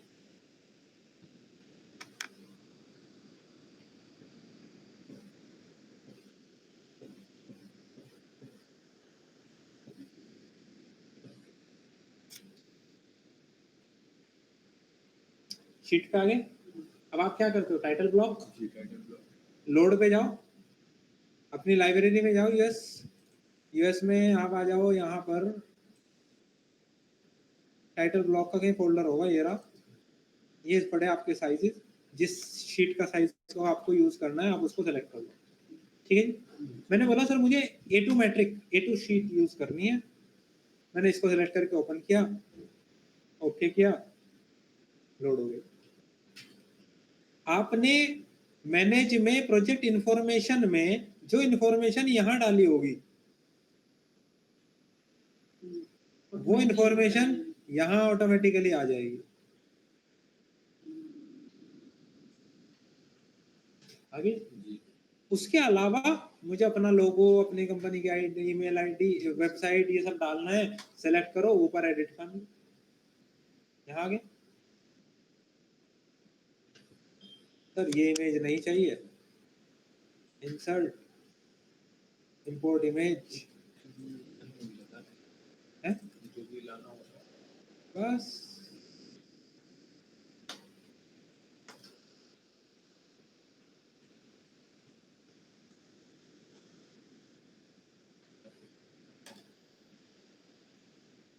वही तो सेम चीज है यार, ये थोड़ा ही बदलेंगे कहीं भी। Architecture, structure, MEP, view tab तो एक ही तरीके से पढ़ाया जाएगा, जब वही नहीं कुछ।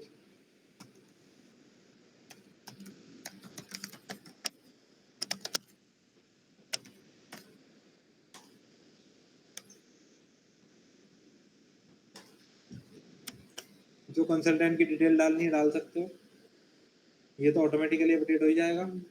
Load into project. अच्छा एक और काम कर सकते हो, आपने बोला सर मुझे, मेरे पास तो ऑटोकैड पे पड़ी है पूरा टाइटल ब्लॉक बना हुआ, सेलेक्ट करो यहाँ से डिलीट, इंसर्ट, इंपोर्ट कैड, अपना कैड से टाइटल ब्लॉक सेलेक्ट करो और उसे यहाँ प्लेस कर दो, ऑटोकैड वाला ऑटोमेटिकली इसके अंदर आ जाएगा वो।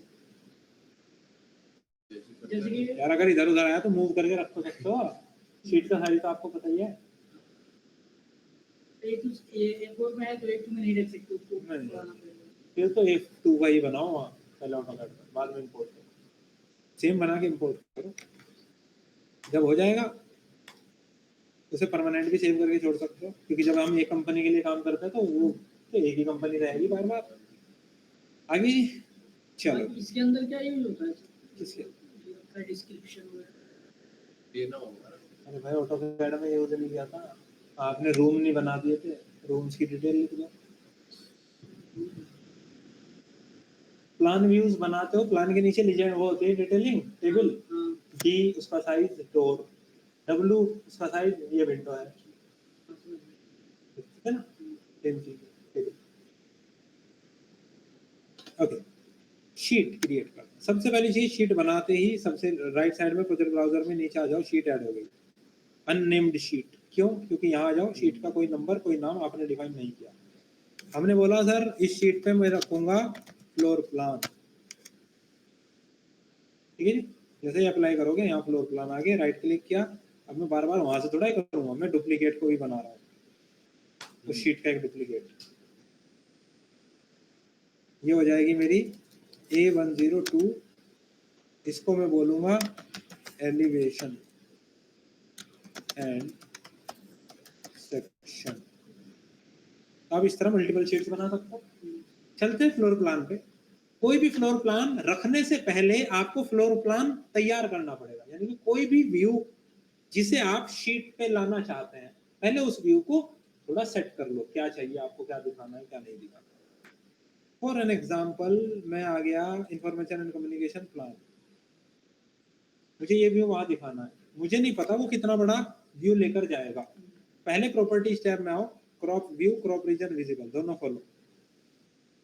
देखो जब ये जाएगा ये पूरा डाटा जाएगा, मैंने बोला सर क्या करना है इतने बड़े डाटा का, इसे मिनिमाइज करवाओ।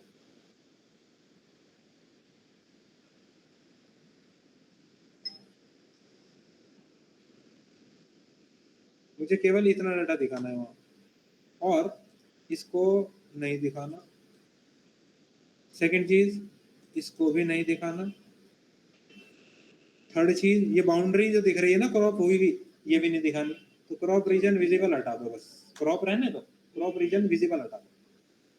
हो गया जी सेट। INC प्लान, इसे कहाँ रखना है? इस फ्लोर प्लान पर। तो जो रेडी है, क्लिक ड्रैग, यहाँ लाओ, यहाँ लाके ड्रॉप करो, लेकिन साइज क्या है? बड़ा, 1:100 में। मैं वापस गया, मैंने बोला 1:100 की जगह, लेकिन ये फ्लोर प्लान यहाँ आ रहा है, अच्छी बात है, सारे व्यू एक साथ चेंज हो जाएंगे। मैंने कर दिया इसे 1:50। 1:50 तो बड़ा हुआ है छोटा हुआ है?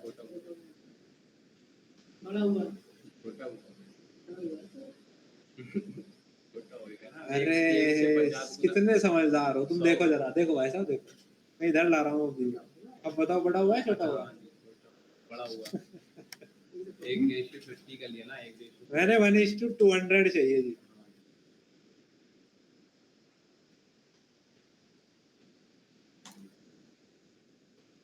जब मैंने 200 किया मुझे कोई दिक्कत नहीं, लेकिन जो लेवल ये ग्रिड्स बने हुए हैं, ग्रिड्स के जो ये नंबर्स हैं ये थोड़े बड़े हो गए, तो मुझे ग्रिड की फैमिली में जाके इन्हें एडिट करना पड़ेगा,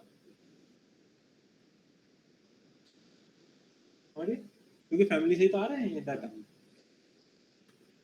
खैर,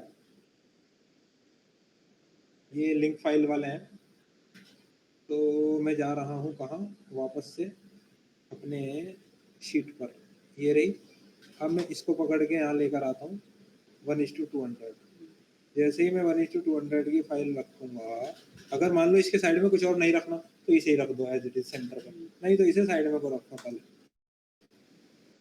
इसका स्केल कितना है? ऐड हो गया अपने आप। मैंने बोला सर मेरे पास एक सेक्शन है बिल्डिंग का, और मुझे ये सेक्शन भी शीट पे ले जाना है, और इस सेक्शन का स्केल जो है 1:100 का यही रखना है एज इट इज। ठीक है जी। सेक्शन 7 एलिवेशन एंड सेक्शन पे बजाय मैं फिलहाल इसी पे ले आता हूँ दिखाने के लिए आपको। 1:100 है, गायब नहीं हुआ, समझदार है। कह रहा है एज इंडिकेटेड, जो वहाँ स्केल लिखा है वही उसका स्केल है। और ये स्केल अगर सेम नहीं होगा सारे व्यूज का जो आप एक शीट पे रख रहे हो, तो स्केल में वो एज इंडिकेटेड कर देगा। बात सही है?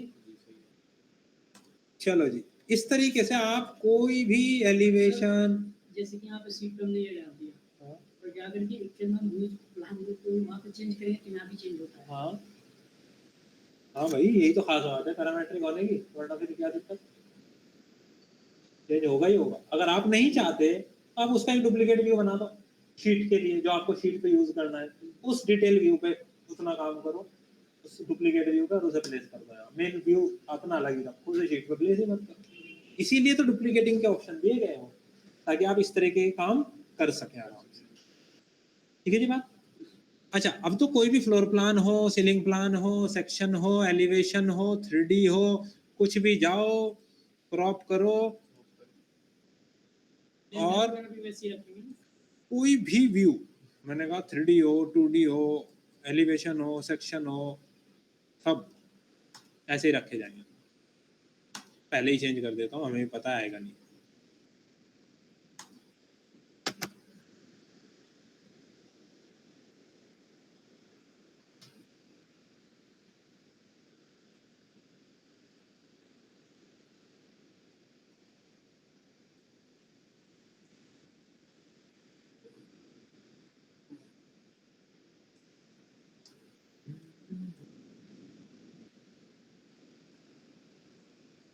ग्रिड्स हमने डिसेबल कर दिया, लेवल्स डिसेबल कर दिया,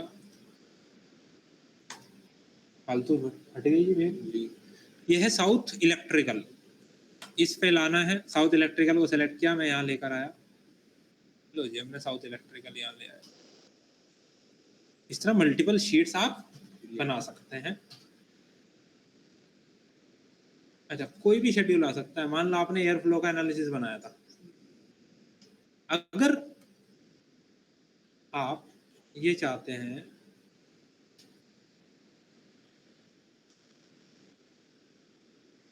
कि सर एक और शीट बनाई जाए, उस शीट पे मैं एयर फ्लो एनालिसिस का शेड्यूल लेकर जाना चाहता हूँ, तो उसे भी ड्रैग एंड ड्रॉप करो बस। तो ये ऑटोमेटिकली अपनी चेंज होगी क्या स्केल इसका।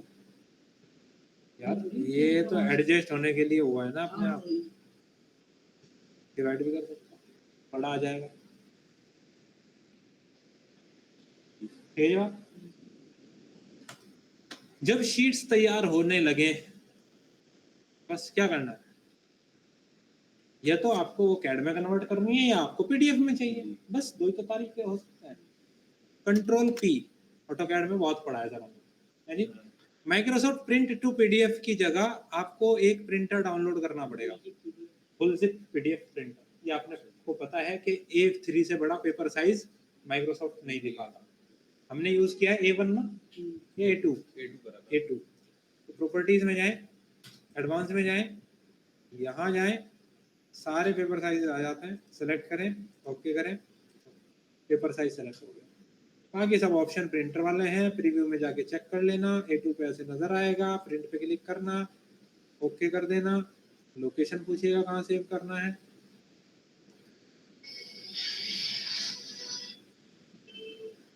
तो कैड 2022 का मैं क्या करूँ भाई।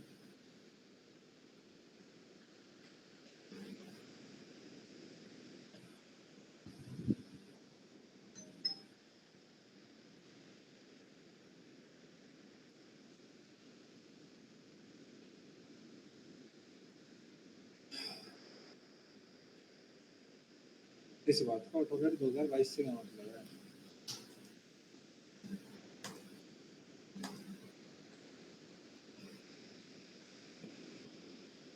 पता नहीं। खैर, ये लोकेशन आएगा डायरेक्ट, आप ब्राउज करोगे कहाँ, डेस्कटॉप पर मुझे करना है L2 के नाम से एक फाइल सेव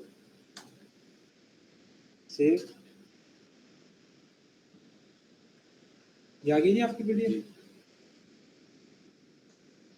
बनी हुई तैयार। ठीक, आगे उसके अलावा फाइल में जाएंगे, फाइल में एक्सपोर्ट का ऑप्शन होता है, एक्सपोर्ट में DWF, DXF, CAD, DWG click कर दो, आप DWG में से नेक्स्ट करो और सेव कर दो जहाँ पर। ठीक है जी बात। अजी कहाँ गया मैं यार, जी सर। बात सही है, बात जी नहीं है शायद अभी तक, पता नहीं तुम लोगों ने सलाह ले रखी है, दिलशाद आता है तुमने मेरी बात बस। जी सर। इनएक्टिव व्यू बंद करने हैं, खोलने हैं, एक्सप्लोर करो बैठकर। टोटल एक्सप्लोरेशन आपके ऊपर डिपेंड है। जी सर। एक्सप्लोर करो, बढ़िया से प्रैक्टिस करो, फिर बताओ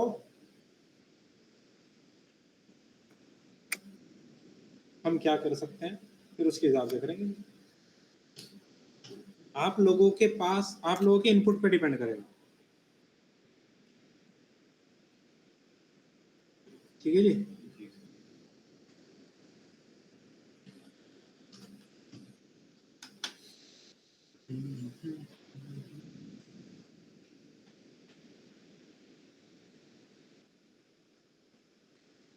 कैसा कैलकुलेशन बेटा? नहीं बेटा, डिजाइन रेविट केवल मॉडलिंग के लिए यूज होता है, डिजाइन के लिए यूज नहीं होता, किसी भी इंडस्ट्री में यूज नहीं होता। मैं जहाँ गया हूँ अभी वहां भी यूज नहीं होता, डिजाइन अलग है।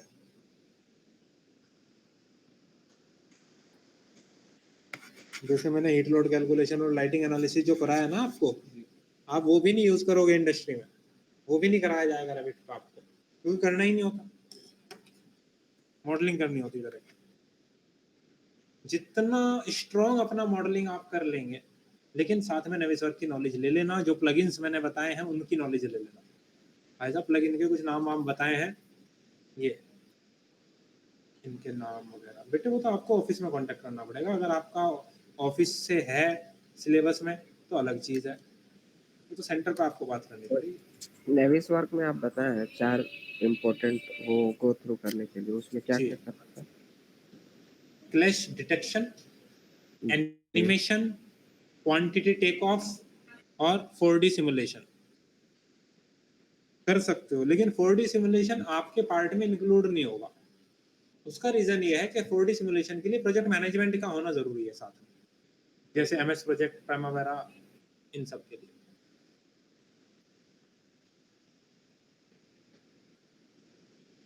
कोस्ट पैरामीटर कैलकुलेशन, है। कोस्ट कैलकुलेशन डिपेंडिंग ऑन आपके पास, अगर ये पता है आपको कि आपने शेड्यूल निकाला, शेड्यूल में कोस्ट का फीचर भी ऐड कर दिया, एक ऑप्शन आएगा आपको शेड्यूल में।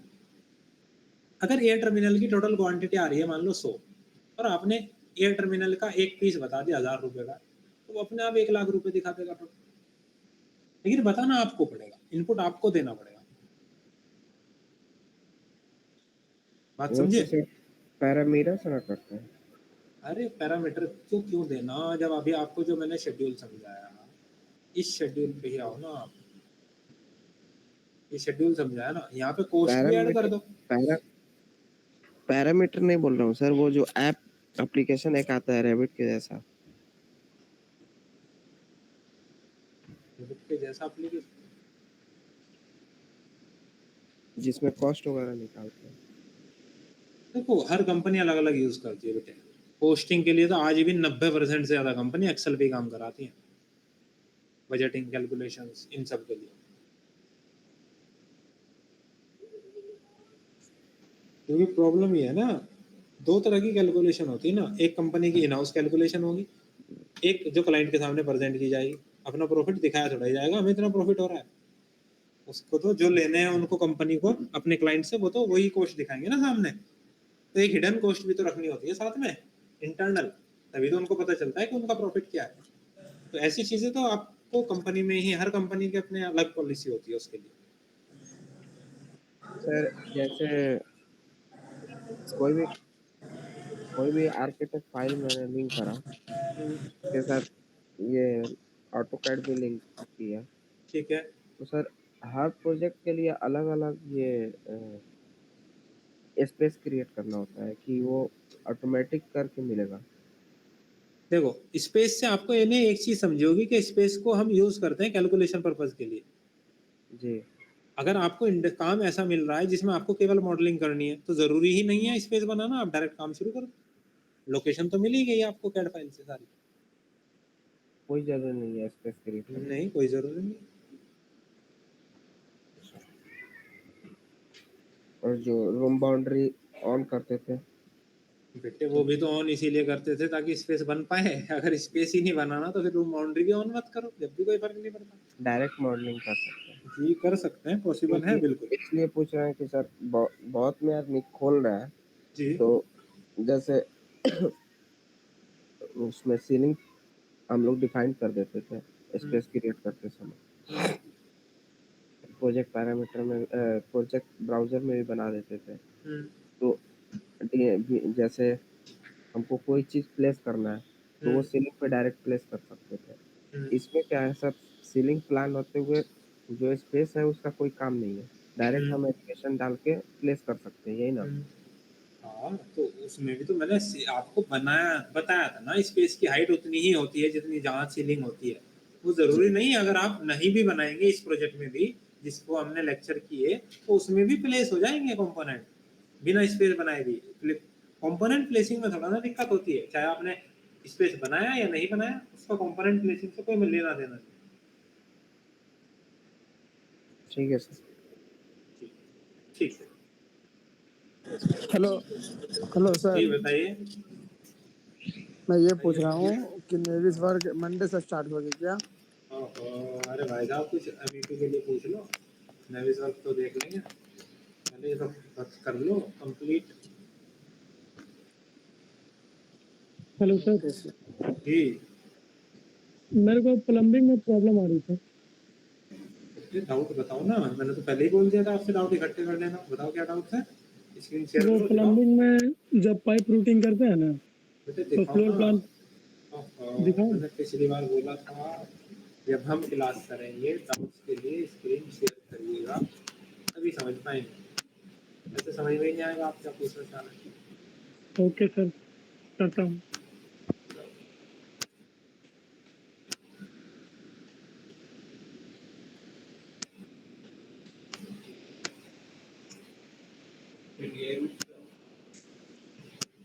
इसमें और टोटल क्या आपको करना है इसमें और क्या क्या रह गया था? सारे प्लगइन। ये तो नहीं है ना, ये तो किसी के भी नहीं है, सर कुछ चीजें ऐसी हैं। हाँ जी बोलो, अब यहाँ से इसमें और क्या क्या रह गया किसमें? रैबिट में? एमईपी में कुछ जी नहीं, कल को खत्म, कल को ठीक। खत्म।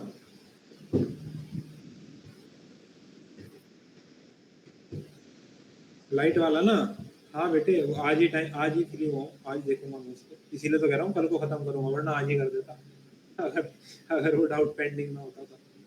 लाइट पैनल कनेक्शन अरे भाई आगे बढ़ो ना, क्यों अटके हुए हो? ये क्या बात है वहीं बैठते हैं? आगे बढ़ो भाई, बाकी काम निपटाओ। अरे कहाँ गए शाहनवाज? हम तो उनकी वेट कर रहे हैं। सर ज्वाइन होगा सर वो।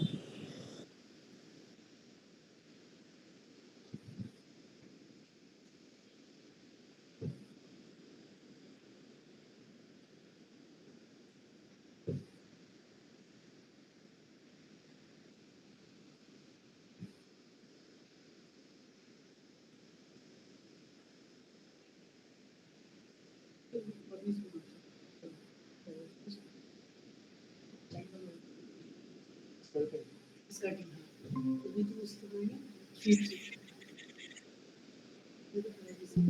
ऐसी वॉल भी बना सकते हो आप जिसमें स्कर्टिंग प्री डिफाइंड हो, वॉल बनाते चले जाओ, स्कर्टिंग अपने आप लगेगी हर जगह। तो कैसे तो कौन से वाले? ये तो प्राइस ना ये चीजें हैं ही नहीं ना भाई, ये चीजें तुम्हें दिमाग में जब आएंगी जब तुम प्रोजेक्ट में काम करोगे कि डबल डबल में मेहनत क्यों करूँ, स्कर्टिंग अगर मुझे सारे में लगानी है। वरना सोचो कितने स्वीप करोगे हर रूम में जाके। उससे उससे बनेगा ना ये, जिससे हमने वो बनाया था नीचे वाला। कुछ नहीं करना आपको, वॉल की ही जाके एडिट टाइप में जाके वॉल की फैमिली में वही नीचे स्वीप का ऑप्शन है, चेक करना, एक्सप्लोर करना, समझ में आएगा। हाँ जी शाहनवाज बताओ।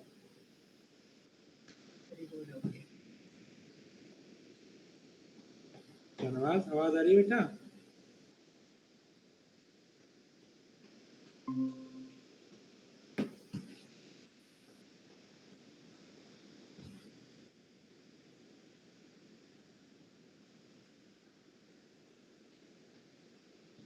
पाइप नहीं दिख रही है, डाउट है क्या आपको?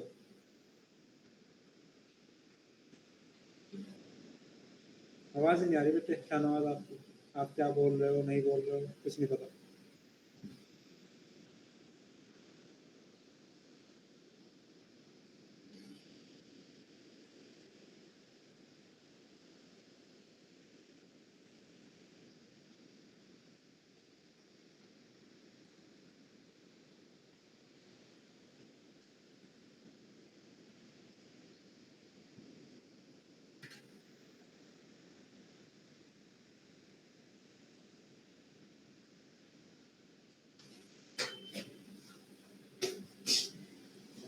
हेलो शाहनवाज आवाज नहीं आ रही बेटा?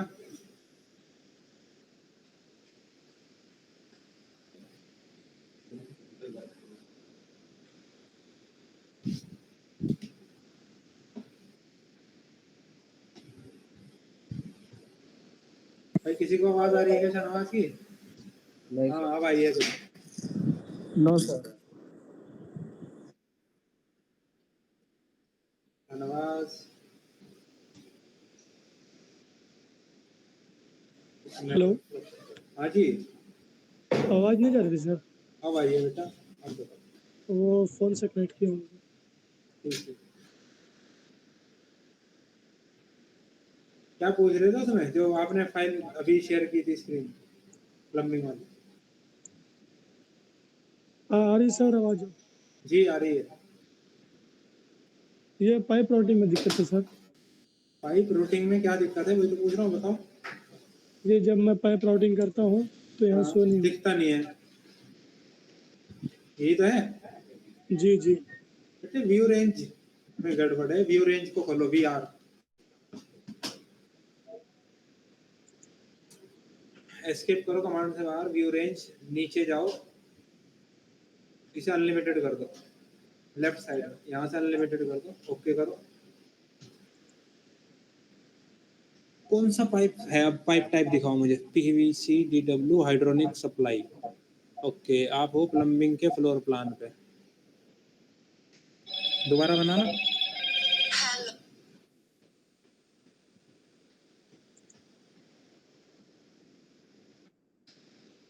ओके, तो यहाँ कुछ नहीं है, तो एक काम करो, वीजी प्रेस करना जरा, विजिबिलिटी ग्राफिक्स।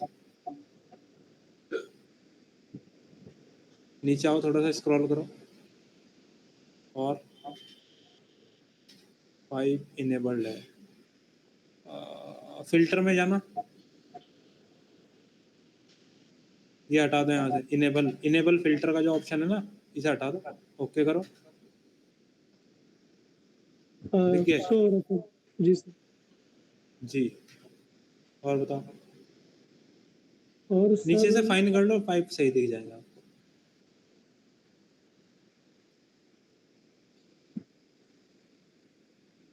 बताइए जी, और क्या करें?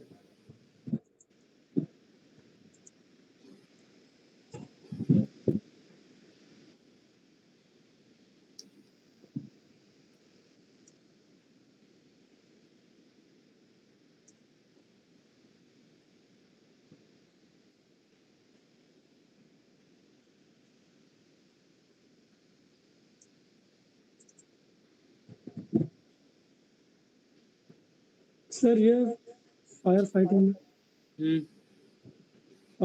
में पाइप हाँ हाँ है। फ्लोर प्लान पे वो दिखता नहीं सर,